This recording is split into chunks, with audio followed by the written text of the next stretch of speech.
There you go. You have to take the thumbnail first. I can't see the thing. You're not supposed to be looking at that. You're supposed to be looking right there. Oh. See? You're looking at the thing, aren't you? No, I'm looking at it. Hi everyone, it's Hermione and today I have a special guest. This is Ben, and Ben is my boyfriend and he's from America, and as you can probably tell, I am not. Hey everybody. So today we're going to be talking about a little bit about how we met and long distance relationship, and I asked you guys in one of my previous videos to leave us some questions about long distance relationship and we're going to answer those. So thank you guys so much for leaving those and we will get to those at the end. So You did good. I was like, hey guys. Hey guys!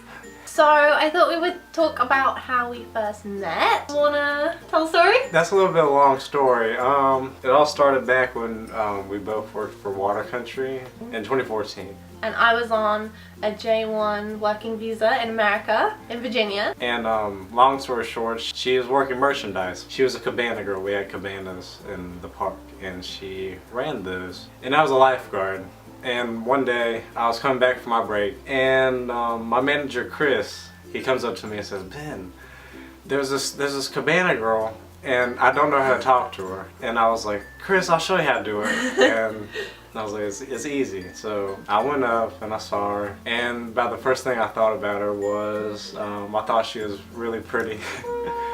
And then the second thing was she was really British. Just a little bit. That's when we first met, and then everything happened after that, and here I am. And then by the end of the summer, we were like, I kind of want to continue doing this. We arranged for Ben to come visit me in England at Christmas time, and that was a whole year ago, and now he's here for a second time. So that's pretty cool. It's hard to keep me away. Yeah. Aww. So since we met and then Ben came to visit me for a month, we've travelled around Europe together. We're going to do that again in the next few weeks. And in 2015, in the summer of 2015, I also went and did the same work placement, and I pretty much stayed with Ben for the whole summer for 3 months. She stayed at my house. We went to work together every morning. We worked in the same zone doing the same lifeguarding job. She was a lifeguard this time around, so it was a lot more easier to see her a lot more. So we have a few tips about long distance relationships that we think would be beneficial if you're in a long distance relationship or you're thinking about getting yourself into a long distance relationship. So we put together a few of our tips because we've been doing this for 1.5 years, which is a really long time. And this is what we got. So the first one is trust, which is really important in a relationship. Any relationship. In any relationship, trust is one of the most important things. And I think we put trust up there with the most important values that we have. I don't think I've ever lied to her. Not yet. I don't think she's lied to me. She hasn't. And definitely makes it a lot more happier together. And it's just really important to know where the other person is and what they're doing, and being able to trust them really helps with that. But also with trust comes not checking each other's Facebook accounts, checking each other's Snapchat, stuff like that, which I know is really difficult when you live really far away. But if you have their password, don't use it. That's just showing that you trust each other, and I think that's really important in a long distance relationship. It gives us our sort of space, our own little area, and we stay out of it. And then we share what we want to share with each other. Plus it also helps knowing that neither of us like going out drinking and partying a lot. That helps as well, knowing that you have similar lifestyles. If you have very different lifestyles, it can get really complicated. So the next tip is communication, which really kind of rolls on from trust, because you need to have communication to have trust in place. And communication is really important when you live so far away. You need to be able to text quite frequently. I'm one that's bad at replying to texts. I'm pretty bad at that. As I'm sure some of my friends and family definitely know, I'm really bad at getting the response back at a normal time. We're kind of similar because I would rather send a really long text and not as many throughout the day, whereas we have friends who are also in long distance relationships who met the same way, and they kind of just send really short, quick messages back and forth, whereas we both very different. So I think it's important to kind of be on the same wavelength and establish the kind of communication that you want to have in your long distance relationship. I mean, with my school and everything, it's understandable that I can't reply You have time to play Clash of Clans. You have time to text me. What I try to do is, when I have time between classes or something like that, when I'm walking from class to class, or I'm having lunch or something, I'll try to reply Yeah. to his text. That's when that trust comes in, where you know that, okay, they have a busy day.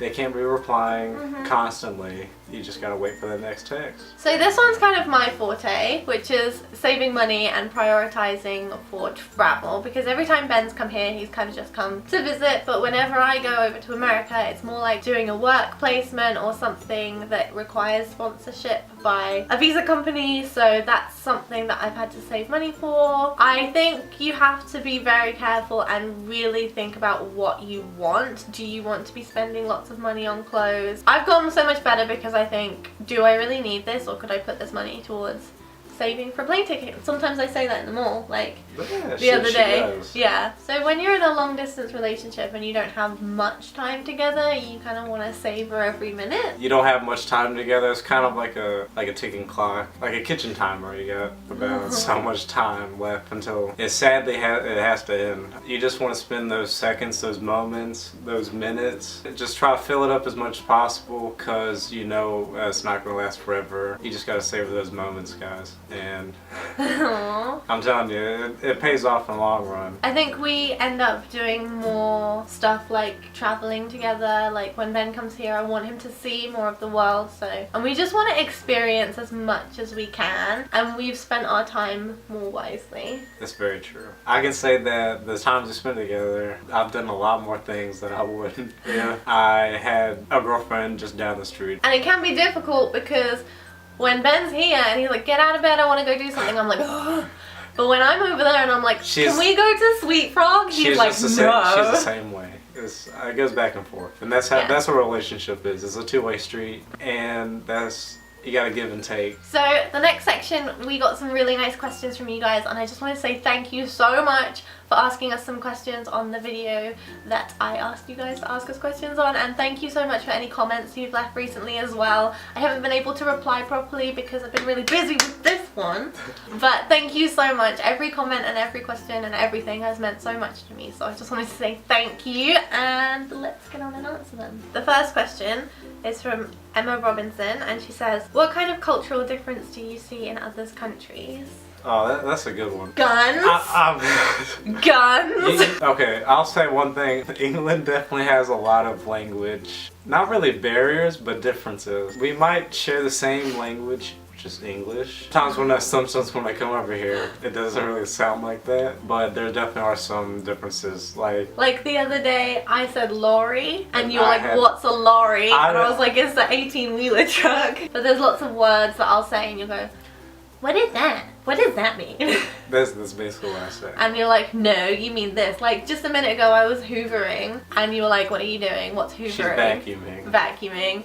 So a lot of the time when I'm in America, I actually change to the Americanisms, which you guys might have noticed on my video, but I'll say things like thrift store or fall instead of autumn, just because it's easier, and when you're working a customer service job, you don't want to have to repeat yourself like 100 times. So I kind of switched to the Americanisms a little bit. So he doesn't notice it when I'm over there, but when I'm here, it comes out. It's a whole new level. It is. And it's the same way for me in America.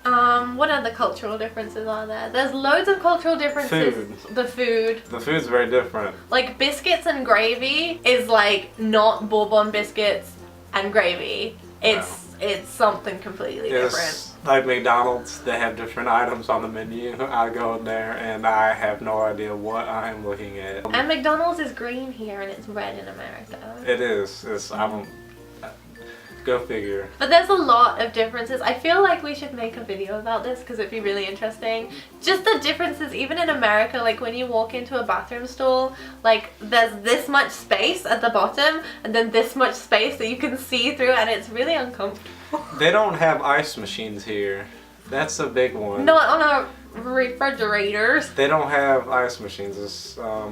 It's kind of like a third world country almost. You can't say that about England on YouTube. It's just about like a third world country. Ben! Okay, let's move on to the next question.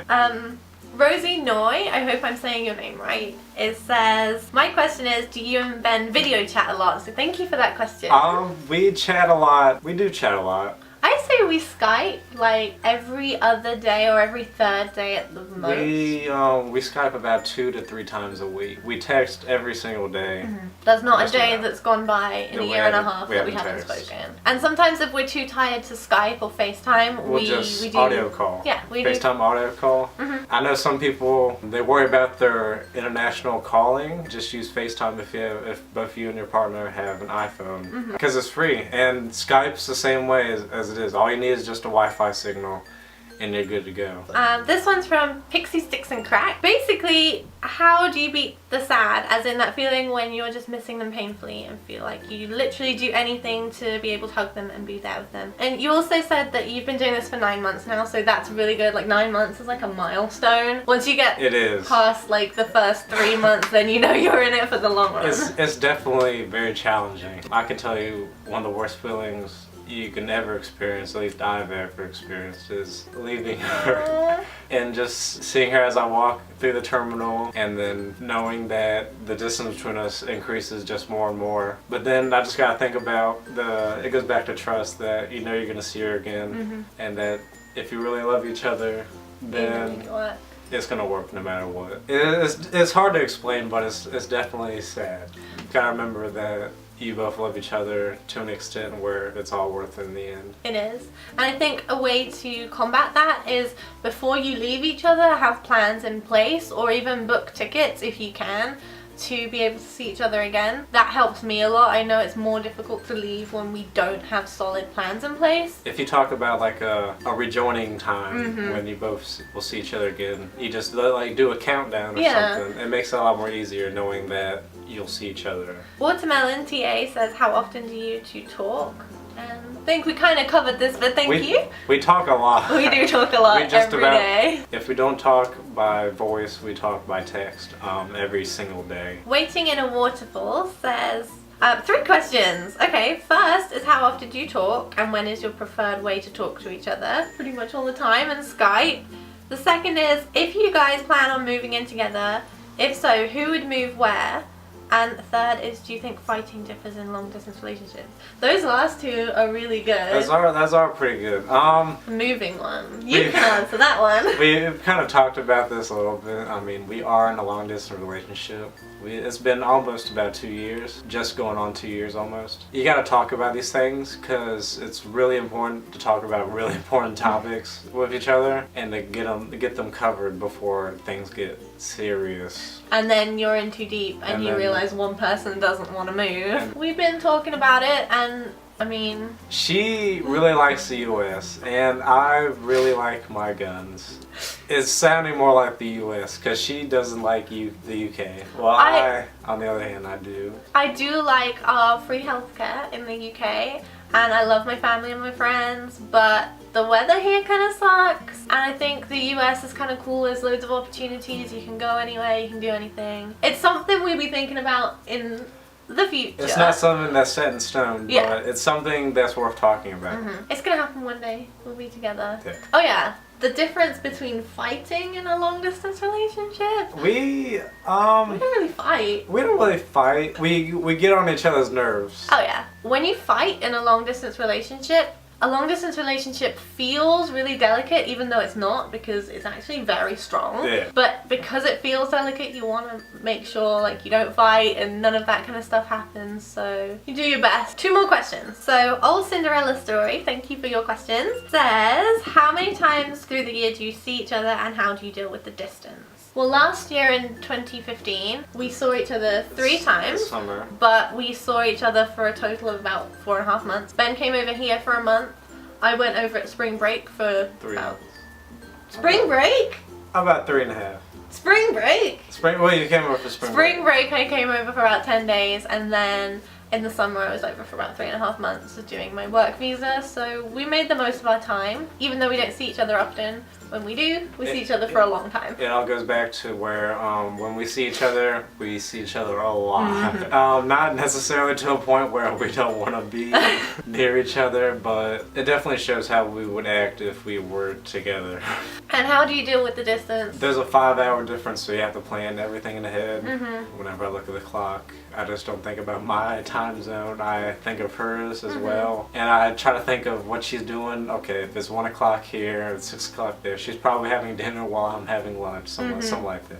Pretty much. And I know exactly when you're in the gym, not to get my hopes up that you're going to contact me for those 2.5 hours. Not right away. If you do, you're a very lucky girl. I know. Well, those are all the questions. I think we've covered everything. We are going to film a British and American candy video / the boyfriend tag, because I want to make the most of the fact that he's here to actually film It's going to be videos. sweet. So we're going to go film that now. But if you want to see more videos about long distance relationships or anything with Benjamin in it, let me know, because this is really fun to do and I had a lot of fun having you here on my channel. I So enjoy thank you. doing it as well. So that is everything. Thank you guys for watching this far, because I know this is probably a long video. Don't forget, if you liked it, to give it a thumbs up and subscribe if you're new. And I will see you guys next time, with or without Ben. I don't know yet. We'll see. Hopefully with me. Okay, thank you and goodbye. Hold on, my hair's looking a bit poofy. It is. I don't like it. This can be in the blooper wheel. The reel. The blooper wheel. You're ruining my video. Excuse me. Your special other. Your ball and chain, as I like to put it. I'm gonna give you a ball and chain in a minute.